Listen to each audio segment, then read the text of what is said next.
Hello बच्चों, कैसे हैं आप लोग? क्या हाल चाल है आप लोग का? पढ़ाई हो रहा है? पढ़ते रहिए इसी तरह। ठीक है। आइए शुरू करते हैं आज का सब्जेक्ट। सब्जेक्ट क्या है? बही खाता एंड लेखा शास्त्र। सब्जेक्ट हमारा है book keeping and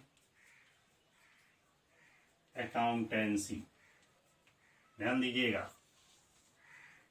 book keeping और अकाउंटेंसी, इसमें हमारा चैप्टर जो चल रहा था अनुपात विश्लेषण। अनुपात विश्लेषण। अनुपात विश्लेषण में आपको बताए थे कि ये 3 टाइप के होते हैं। सबसे पहले लाभदायकता अनुपात, उस पर जितने भी फार्मूले थे वो आपको बता दिए हैं। आज दूसरा हमारा है, इसका सेकंड पार्ट है विक्रय व क्रियाशील अनुपात। विक्रय व क्रियाशील अनुपात।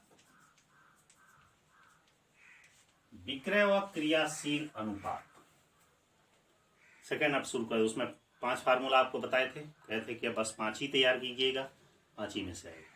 3 पार्टों में बांटा गया था तो वो 5 तो खत्म हो गया है पहले का।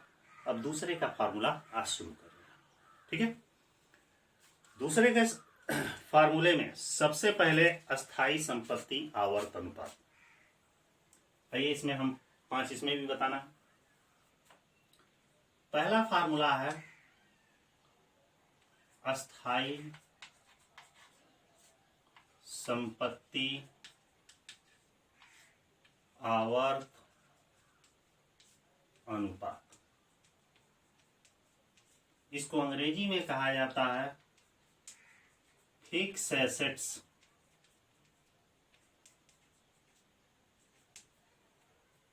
Turn over ratio. ठीक है। इसका फार्मूला हमारा क्या होता है? इसका फार्मूला होता है net sale upon fix assets. क्या होता है? Net sale upon fix asset. एक चीज और भी बता दें, अनुपात विश्लेषण बताए थे 3 तरीके का होता है। पहला है लाभदायकता अनुपात, दूसरा है बिक्री व क्रियाशील अनुपात, और तीसरा है क्या? द्वितीय अनुपात। पहला जो लाभदायकता अनुपात बताए थे तो उसमें जो आंसर आता था वो हमेशा परसेंटेज में आता था, लेकिन विक्रय व क्रियाशील अनुपात जो होगा इसमें आपका जो भी आएगा वो टाइम्स में आएगा। टाइम्स का मतलब होता है संबंधों में आएगा, जैसे 1 संबंधे 2, 2 संबंधे 3, ऐसे आएगा। ठीक है। इसलिए कि इसके आगे उसमें लाभदायकता अनुपात में लास्ट में गुणा 100 लिखा गया रहता था, इसमें गुणा 100 नहीं लिखा गया, ध्यान दीजिएगा। तो इसका फार्मूला पहला शुरू करते हैं। अस्थाई संपत्ति आवर्त अनुपात, जिसको अंग्रेजी में कहा जाता है फिक्स एसेट टर्नओवर रेशियो। इसका फार्मूला होता है net sale upon fix assets. Net cell तो मालूम है, बताने की जरूरत है नहीं। फिक्स एसेट्स तो दिया ही रहेगा प्रश्न में कि अस्थाई संपत्ति हमारी कितनी है। अस्थाई संपत्ति का मतलब है कौन संपत्ति? भूमि, भवन, प्लांट, फर्नीचर, मशीन, ये सब अस्थाई संपत्तियों की श्रेणी में आता है। इसमें कुछ अलग से बताने की जरूरत नहीं। थोड़ा स्पेस में छोड़ दे रहा हूं क्वेश्चन को हल करने के लिए। दूसरा हमारा फार्मूला इसमें बताएंगे आपको वर्किंग कैपिटल टर्नओवर रेशियो। क्या है? कार्यशील पूंजी आवर्त अनुपात। आवर्त अनुपात, इसको अंग्रेजी में कहा जाता है working capital turnover ratio. Working capital turnover ratio. Working capital turnover ratio का फार्मूला क्या होता है? इसका भी फार्मूला होता है net sale upon working capital. ठीक है। अब इसमें नेट से ध्यान दीजिएगा, बिक्री और क्रियाशील अनुपात की एक और विशेषता बता दे रहे हैं कि जो भी अनुपात होगा उसमें नेट सेल सब ऊपर होगा, ठीक है। और जो अनुपात पूछ रहा है वो नीचे होगा, जैसे अस्थायी संपत्ति आवर्त अनुपात पूछा तो net sale upon fix asset. Working capital turnover ratio पूछा तो इसका formula net sale upon working capital, माने जो पूछेगा वो नीचे रहेगा और नेट सेल हमेशा ऊपर। अब इसमें ध्यान दीजिएगा वर्किंग कैपिटल कैसे निकाला जाएगा, इसको बता दे रहे हैं। वर्किंग कैपिटल का फार्मूला होता है current assets minus current liabilities, ठीक है। ये फार्मूला हुआ, ध्यान दीजिएगा। जो ये बताए हैं वो एक है और यह हमारा बताए हैं ये 2 है, ठीक। क्योंकि जगह स्पेस जो छोड़ रहे हैं उसमें क्वेश्चन आपको हल करके मैं दिखाऊंगा। तीसरा फार्मूला कौन सा बताएं? टोटल कैपिटल टर्नओवर रेशियो, कुल आवर्त अनुपात, कुल पूंजी आवर्त अनुपात। अगला है कुल पूंजी आवर्त अनुपात। कुल पूंजी आवर्त अनुपात माने टोटल कैपिटल टर्नओवर रेशियो। इसका हमारा फार्मूला क्या होता है? जितना फार्मूला मैं बताऊंगा उतना ही नोट करिएगा, एग्जाम में उतना ही आएगा। इसका हमारा फार्मूला होता है नेट सेल बटा कैपिटल एम्प्लॉयड। ध्यान दीजिएगा यहाँ पे। अभी मैं बताया था कि बिक्री और क्रियाशील अनुपात की विशेषता है कि जो अनुपात पूछा जा रहा है वो नीचे रहता है, बटे के नीचे, और सब ऊपर नेट सेल रहता है। इसमें गुणा 100 नहीं लगाया जाता। आसान याद करने का तरीका, जैसे यहाँ पे टोटल कैपिटल टर्नओवर रेशियो पूछा था, नेट सेल ये तो कॉमन है रहेगा। अब ये पूछ रहा है तो इसका नाम नीचे रहेगा, मतलब कैपिटल इम्प्लॉयड। प्रश्न यह है कि कैपिटल इम्प्लॉयड कैसे निकाला जाता है, ये भी जानिए। कैपिटल एम्प्लॉयड का फार्मूला होता है शेयर कैपिटल। क्या होता है? Share capital plus debenture plus reserve, माने संचय। रिजर्व ये लिख दे रहे हैं, समझिए। कैपिटल एम्प्लॉयड का फार्मूला होता है share capital plus debenture plus reserve. यही 3 फार्मूले आपको आज बताएंगे। इसी पे एक क्वेश्चन हल करके आसानी से इसको समझ में आ जाएगा आप लोग। एक बार दोहरा दे। विक्रय और क्रियाशील अनुपात की विशेषता है कि जब इस अनुपात को हल करेंगे तो ये टाइम्स में इसका आंसर आता है। टाइम्स का मतलब है संबंधों में, 1 संबंधी 2, 2 संबंधी 3, 4 संबंधी 1, 5 संबंधी 3, कुछ भी ऐसा भी। 5 इसमें बताना है, मैं 2 आज बता दे रहा हूँ, ध्यान दीजिएगा। अब पहला है अस्थायी संपत्ति आवर्त अनुपात। ध्यान दीजिएगा, इस अनुपात की एक और विशेषता है कि नेट सेल जो होता है सारे अनुपातों में ऊपर होता है, और जो अनुपात पूछ रहा है उसका नाम बटे के नीचे होता है, ठीक है। पहला आवर्त अनुपात है अस्थायी संपत्ति आवर्त अनुपात, फिक्स एसेट टर्नओवर रेशियो। इसका फार्मूला है नेट सेल। ध्यान दीजिएगा, नेट सेल, ये नेट सेल तो सभी फार्मूलों में ऊपर रहेगा यदि ये अनुपात के अंदर पूछा है तो, बटा फिक्स एसेट। फिक्स एसेट मतलब फिक्स एसेट पूछ रहा है। नेट सेल जानते ही हैं, पिछले वीडियो में बताया है। फिक्स एसेट तो मालूम ही है आप लोग को, कोई बड़ी चीज है नहीं। फिक्स एसेट दिया भी रहेगा, चाहे भूमि भवन प्लांट फर्नीचर मशीन है, ये तो जानती हैं। दूसरा है कार्यशील पूंजी आवर्त अनुपात, वर्किंग कैपिटल टर्नओवर रेशियो। इसका फार्मूला होता है नेट सेल, क्योंकि इस अनुपात के अंतर्गत नेट सेल तो ऊपर रहेगा, बटा कैपिटल इम्प्लॉय बटा वर्किंग कैपिटल माने कार्यशील पूंजी। इसमें नेट सेल तो निकल जाएगा, वर्किंग कैपिटल थोड़ा दिक्कत होगा। वर्किंग कैपिटल का अब यहाँ फार्मूला यूज करेंगे, वो फार्मूला होता है current assets minus current liabilities, माने चालू संपत्ति में से चालू दायित्व को घटा देंगे, चालू संपत्ति में से चालू दायित्व को घटा देंगे। तीसरा है कुल पूंजी आवर्तनपात। कुल पूंजी आवर्तनपात यानी टोटल कैपिटल टर्नओवर रेशियो, इसका फार्मूला होता है नेट सेल, तो रहेगा ही बेटा कैपिटल एम्प्लॉयड।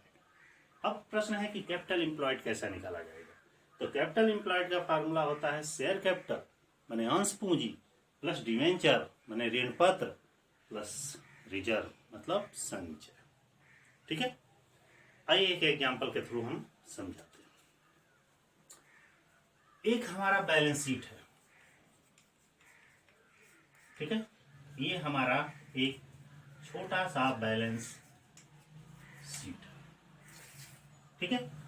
इस बैलेंस शीट के हमने दो पार्टों में डिवाइड कर दिया। कितने पार्टों में? दो पार्ट में हमने डिवाइड किया। इस बैलेंस शीट में इधर होता है लायबिलिटीज और ये हमारा है अमाउंट और ये हमारा है एसेट्स और ये हमारा है अमाउंट। ओके, इसमें सबसे पहले इधर लिखा गया है शेयर कैपिटल। शेयर कैपिटल समझ रहा है ना, अंश पूंजी। फाइनल अकाउंट आप पढ़े होंगे तो जानते होंगे, शेयर कैपिटल माने अंश पूंजी। वो हमारा दिया गया है 1,50,000। फिर इसके वास्ते दिया गया है डिवेंचर, वह दिया है मान के चलिए 50,000। ओके, इसके बाद से दिया है संचय मतलब रिजर्व। संचय हमारा कितना दिया है? 30,000 मान के चलिए। इसके बाद दिया है करंट लायबिलिटीज। करंट लायबिलिटीज कितना दिया है? मान के चलिए 70,000। ठीक है, अब एसेट साइड में आ जाइए। एसेट साइड में सबसे पहले दिया है फिक्स एसेट्स। मान के चलिए फिक्स एसेट्स हमारा कितना दिया गया है? 2 लाख दिया। और उसके बाद दिया गया है करेंट एसेट्स, ये मान के चलिए 1 लाख दिया। ठीक है, दोनों का जोड़ दिया, 2 1 3, इधर भी 7 3 10, 2 लाख, 2 1 3 लाख। ठीक है, यह बैलेंस शीट आपका बना कर दिया। और इस प्रश्न से मतलब इससे आप पूछ रहा है, आपसे क्या पूछ रहा है? ज्ञात कीजिए। क्या ज्ञात करने के लिए कह रहा है? पूछ रहा है अस्थाई संपत्ति आवर्त अनुपात पूछ रहा है। दूसरा पूछ रहा है कार्यशील पूंजी आवर्त अनुपात पूछ रहा है। तीसरा पूछ रहा है कुल पूंजी आवर्त अनुपात पूछ रहा है। मतलब यही 3 चीज प्रश्न में पूछ रहा है ज्ञात करने के लिए। तो इस क्वेश्चन से हम कैसे ये हल करेंगे? बहुत ही अच्छा क्वेश्चन है ये। सबसे पहले हम फार्मूला लिखेंगे, हम दोबारा नहीं लिखेंगे इसीलिए स्पेस छोड़े। फिक्स एसेट्स टर्नओवर रेशियो, इसका फार्मूला होता है net sale upon fix asset. अब एक चीज और है, छूट गया वो, प्रश्न में आपका नेट सेल भी मान के चलिए दिया, ठीक ना। नेट सेल दिया है, कहीं लिख दे रहे हैं, यदि यहां पे लिख दे रहे हैं यदि बिक्री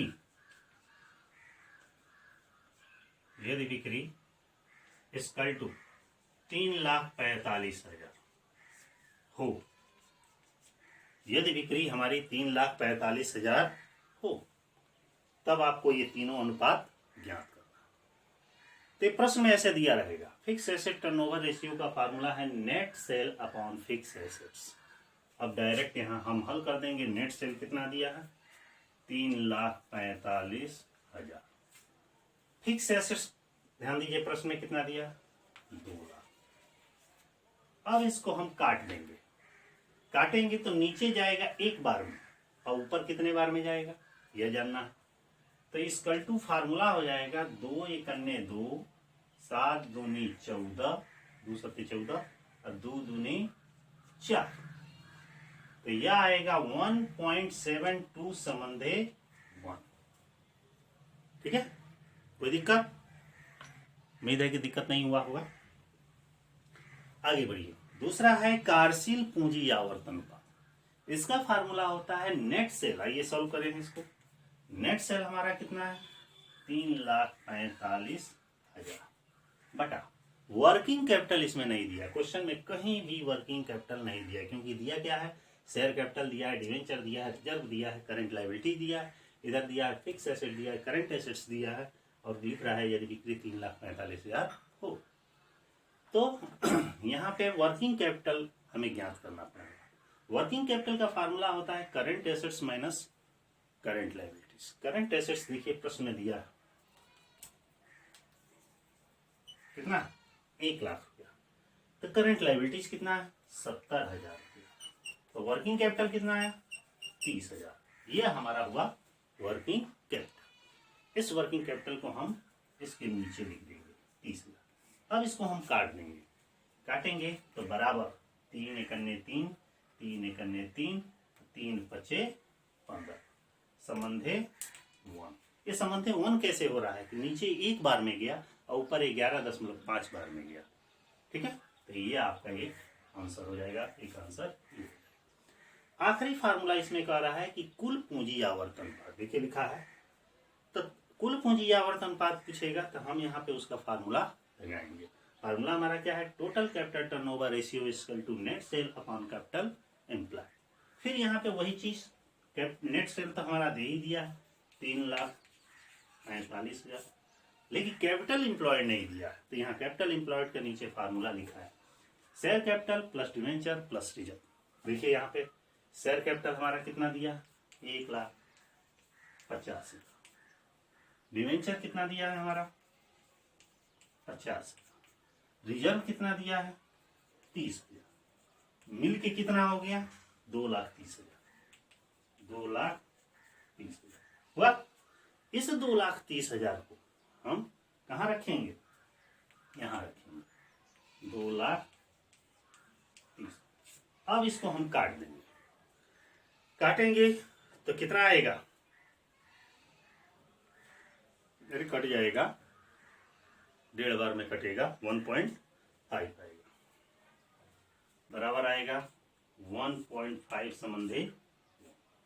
एक तीसरा आंसर ये हुआ, क्योंकि एक बार में ये गया, इसका डबल करेंगे तो कितना हो जाएगा 345 हो जाएगा। कोई दिक्कत? इस तरह ये अनुपात विश्लेषण का विक्रय व क्रियाशील अनुपात में 5 फार्मूले आपको बताए थे, जिसमें से 3 आज मैं इस एग्जाम्पल के माध्यम से सॉल्व कर दूंगा। ठीक है, 2 फार्मूला अगले वीडियो में मैं बताऊंगा। इस पर जितना भी क्वेश्चन हो उसका प्रैक्टिस कर लीजिएगा। हमारा वीडियो कैसा लगे कमेंट बॉक्स में आप जरूर बताइएगा। ठीक है, और मैं चाहूँगा कि हमारे वीडियो को आप लोग अच्छे से देखें, कंटिन्यू देखते रहेंगे तो बोर्ड के एग्जाम में समझिए अच्छे नंबर से पास हो जाएंगे। और अपने फ्रेंडों को भी शेयर करें, और जो भी हमारे चैनल पर नए हैं तो हमारे वीडियो को सब्सक्राइब जरूर, चैनल को सब्सक्राइब जरूर करें, ताकि आगे आने वाला वीडियो उन्हें प्राप्त हो। चलिए ठीक है, तो इसी के साथ फिर कल मिलते हैं।